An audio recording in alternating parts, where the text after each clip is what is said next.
tell us what you offer people at Campbelltown Framing Gallery? Expert, friendly service. Is that the key thing to a good shop? I think so. I think quality service.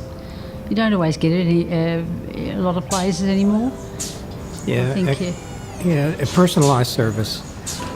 Each one is sort of tailored to each individual person. And are most jobs the same? No, they're all different. Every job is different. Very different. We're diversified. We have other products here available as well. I think and as we evolve more, because we've only just moved in, you'll see a lot of changes.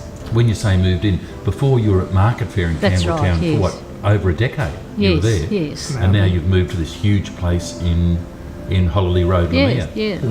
What does it mean for you as framers having a place as big as this? Because it's about 300 square metres. Yeah, well, it's you can spread yourself out a bit more, and you've got room to move about. A bit more freedom. Yeah.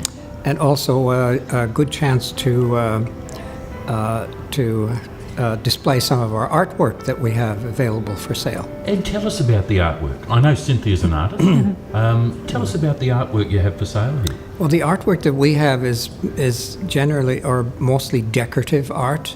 You know, things that you can put on the wall straight away, and some of it tends to fit into most modern decor.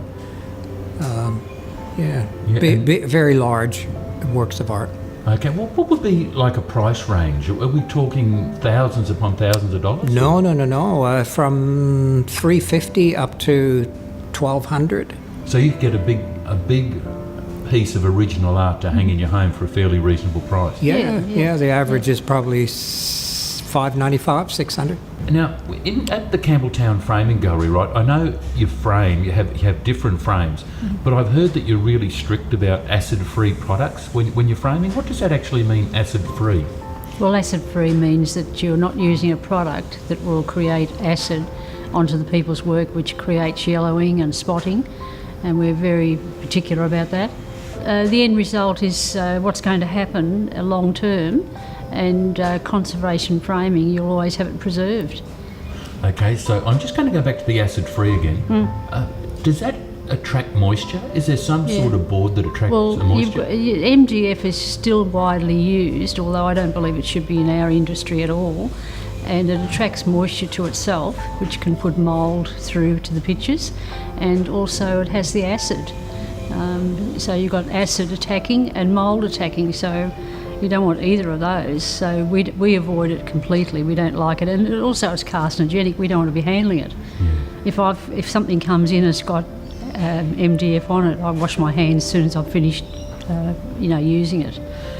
Do you ever have instances where you have to reframe something where it may have been framed incorrectly in the first place? Yes, quite a few times. Can you give us an example of that?